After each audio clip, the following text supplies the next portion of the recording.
Sociedad. Según la RAE, el conjunto de personas, pueblos o naciones que conviven bajo normas comunes. Vivir en sociedad. Dependemos de todos. El contacto con los demás nos vuelve humanos. Implica convivencia, respeto, tolerancia, solidaridad, pero también seguir normas sociales, algunas establecidas explícitamente, otras impuestas implícitamente. Individualismo.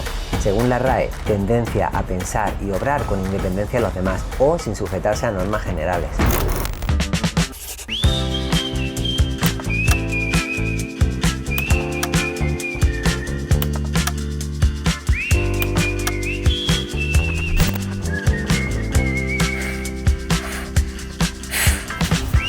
Todavía hoy recuerdo a mis padres diciendo: míralo, si es que no para quieto. Y además es que se despista viendo una boca volar. Totalmente, oye, este hijo mío siempre va por libre, a contracorriente. Sí, pero luego se da con todo el mundo, aunque va a lo suyo.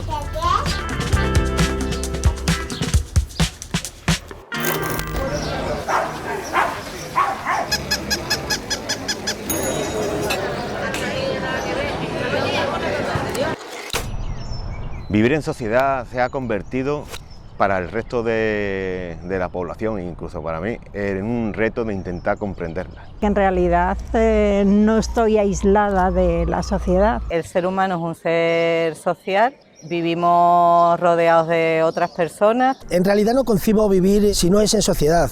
Evidentemente debe tratarse de una sociedad colaborativa, porque si no, no tiene sentido. Desde que comenzó la pandemia se dijo que el ser humano se iba a volver algo mejor y que íbamos a estar todos más unidos, y sin embargo el ser humano se ha vuelto más individualista dentro de lo que es la sociedad. Se ha convertido en un traje obligatorio. Uno nace con el traje del individualismo y muere con el traje del individualismo. Puedes vivir de un modo individualista dentro de la sociedad. Lo que pasa, bueno, pues ese tipo de individualismo lo llamaría egoísmo. Cuando uno huye del individualismo, es más una pose que una creencia verdadera. Si la sociedad es un conjunto, el aislarte es bastante difícil, pero bueno, es posible. La otra opción es evidentemente irse a una isla o irse al campo y vivir solo, pero necesariamente antes o después va a tener que encontrar la colaboración de alguien. Yo creo que la sociedad fundamental es la familia. Todos ese tipo de valores yo pienso que están generados por la sociedad. Evidentemente luego hay los valores que se adquieren en la educación. Según donde uno viva y la sociedad en la que viva, hay una serie de valores, entonces es algo que impone la sociedad en función de los valores culturales que tenga. El hecho de no cumplir una serie de valores morales establecidos por un conjunto de personas, que son los que dirigen y manejan, digamos, la vida diaria del conjunto, se basa en el propio beneficio de ese grupo de personas. Se convierte en un cumplir para no obtener una sanción. Yo pienso que todo influye, pero en el fondo eres tú el que tienes que tomar y decidir cuáles son tus valores y en base a qué te vas a definir en la vida, ¿no? Bueno, el respeto a los demás es fundamental para vivir en sociedad. Implica vida en comunidad, y vivir en comunidad significa el compartir. No sé hasta qué punto es sometimiento. Yo creo que lo fundamental es que existan unas normas de convivencia y en base a esas normas cada uno desarrollemos nuestra propia personalidad. Nos hacen ser más humanos, no pienso que sea un sometimiento, puesto que para vivir en sociedad lo principal es el respeto del otro. En el momento que tú no respetas a la persona que está a tu lado, no podemos convivir. Esto va evidentemente en contra del individualismo, no cabe duda, porque la solidaridad y la cooperación es contraria al individualismo, al yo no necesito a nadie. Se ha convertido en el respeto a los que son como tú. La mínima diferencia que tú veas en tu semejante provoca rechazo. Estoy de acuerdo siempre que todos seamos por igual, pero en lo más alto que pueda el ser humano, porque todos por igual, por abajo, no nos lleva más que a la decadencia.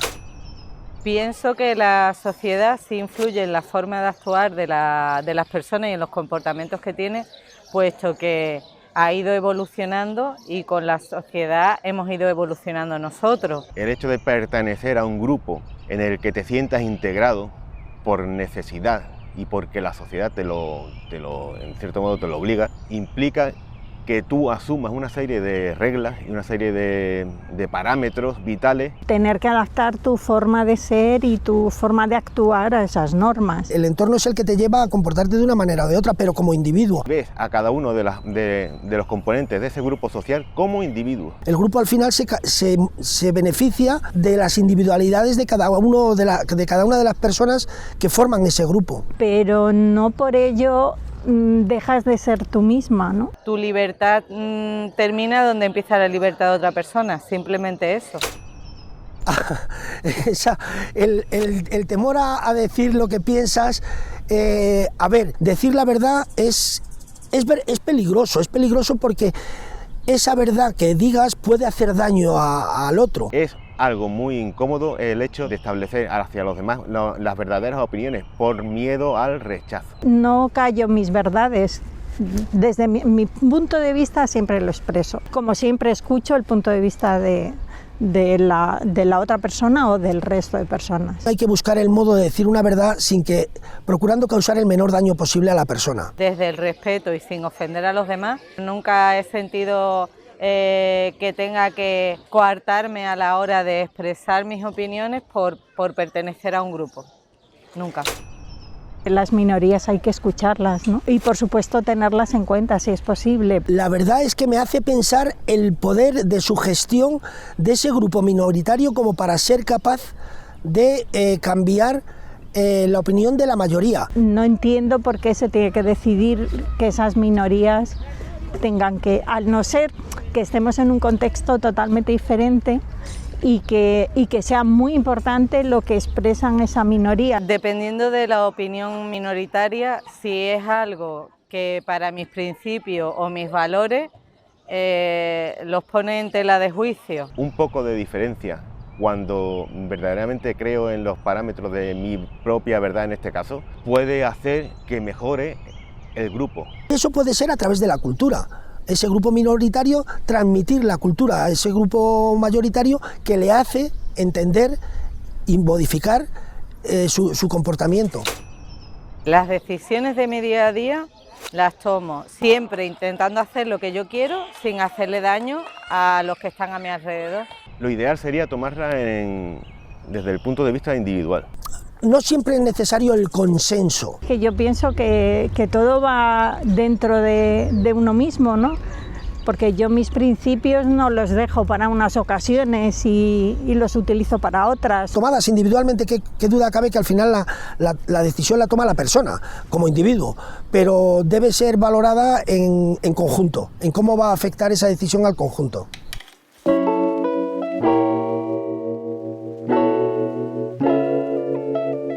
En una sociedad armónica debería existir equilibrio entre las cesiones del individuo a los objetivos comunes y el reconocimiento de la colectividad, de la individualidad personal de cada uno de sus miembros. Según el filósofo existencialista Jean-Paul Sartre, el yo se forma a partir de la concepción del otro. Él mismo, poco antes de su muerte, insistió en una entrevista que nunca dejó de creer que el hombre se hace a sí mismo.